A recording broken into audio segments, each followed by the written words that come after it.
Wow, it's Friday. Can't believe it. Let's see if you've seen this problem before. Windows, right? So I do have a Windows machine, and I'll show you why. I only have it basically one reason, and I bought it for that, and it's already obsolete now. Windows 10. And here, let me show you. Let's see.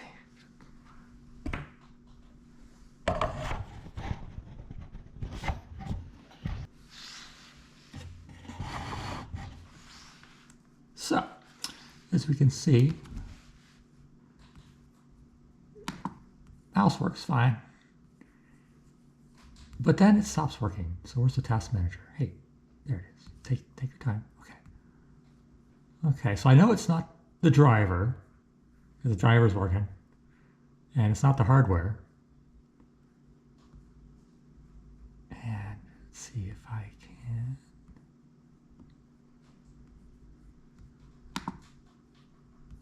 There, dead. Yeah, I didn't see. Something loads. See, so now it's dead, but I have the cursor. So in here somewhere, one of these, I'll have to basically go through all the ones that probably are not OS, just disable them one by one again. It's a lot of them, huh? And then try to find the one that's stamping on the driver. But otherwise, I don't ever use this. And see, basically, I got this for this eTube software over here, eTube. Because what happened was,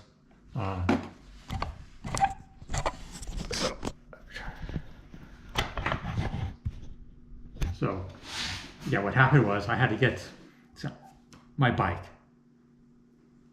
It has Shimano on it. Brought it into the bike store right before a race. Said, "Oh, they'll take care of it." Yeah.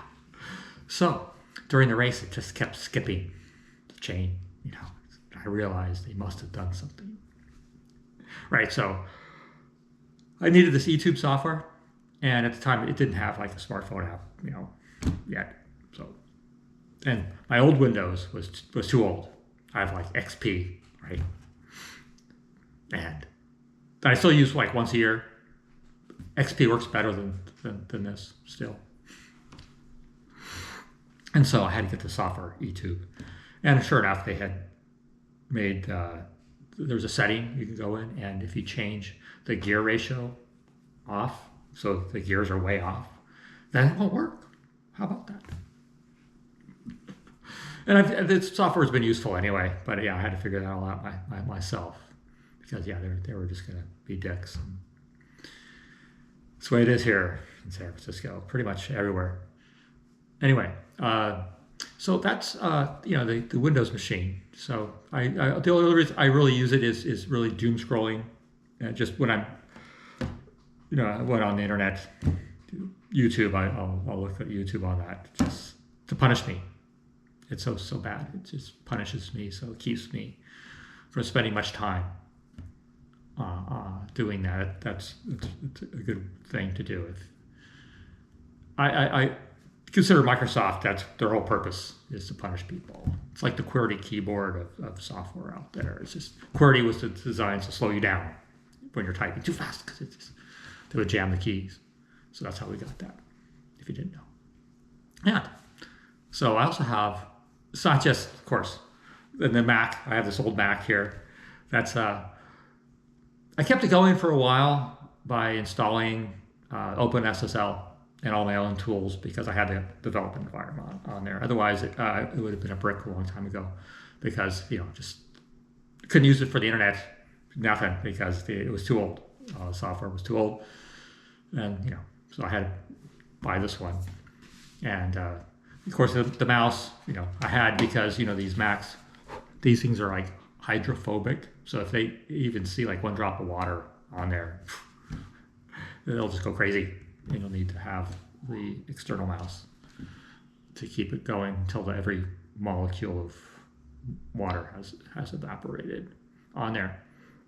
But also other things change. Oh, the taxes changed this year, which is really nice. I didn't know if you knew that.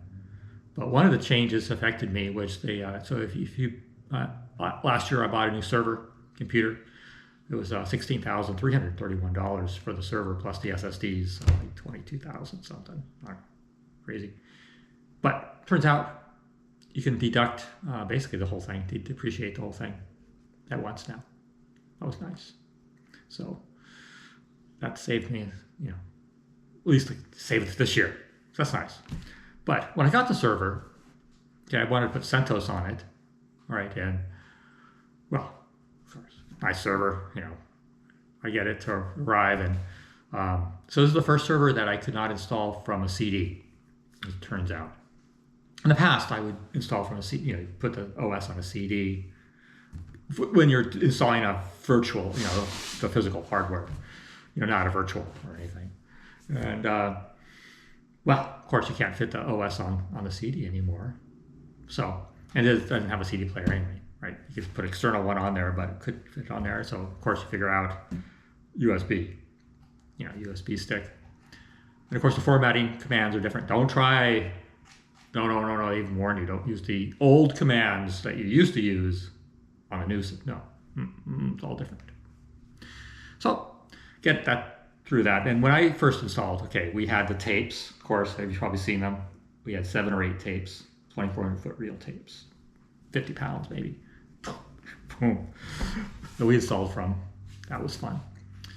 But so I got the, installed, and the network wouldn't work. The driver was there. It wouldn't work. You could load it, unload it. It would, you could see it in the log. And say, oh yeah, it's there. But it didn't register. Of course, you don't know that because you've never seen it run before, but you can see it's not working. And so then you get to play with installing the entire development environment from your USB by hand. And then I went to the Intel website, externally obviously, and transferred the source code for the driver onto the machine through USB, compile it, and it worked. Great. Okay. Then, of course, the server is now off far away. And, of course, you have to do an update eventually. So a few months later, go do an update, draw one down there. And sure enough, after the update, same thing. Right? The driver's dead, right? It's there, just doesn't work. And, of course, there's no internet. And you try compile the driver, and no. It's already moved on. The software has moved on already. And of course, no internet. So you're not going to download the current one. So bring one next time, right? And thinking, it's just been a few months. But yeah, it's changed that quickly. But luckily, it wasn't that hard, to fix the source and recompile it and get it all to work again. But that's fun. So I'm not going to do that again. But yeah, so updates, a lot of fun, huh? And I even have my power meter on my bike. You have to update those things. I can't update just one update. Tries, but it won't update at all. Oh well. Even the small devices, I had to update all these little guys. So it was a lot of work keeping these things, everything updated. Updates. Anyway, have a great weekend. And if you know the fix, let me know about that Windows, because I'll have to figure it out eventually. Although it's Windows 10, so it's already obsolete. Oh, and I don't really want to buy another one, but I can always turn it into Linux box. That's what I did with my previous Windows. Turn it into Linux, but even Linux doesn't support that anymore. It's because it's 32-bit. It's that old. So it has Fedora 22 is the last thing that would work on. But so eventually this will be all obsolete. Everything eventually just becomes obsolete. We all do. Anyway, have a great weekend.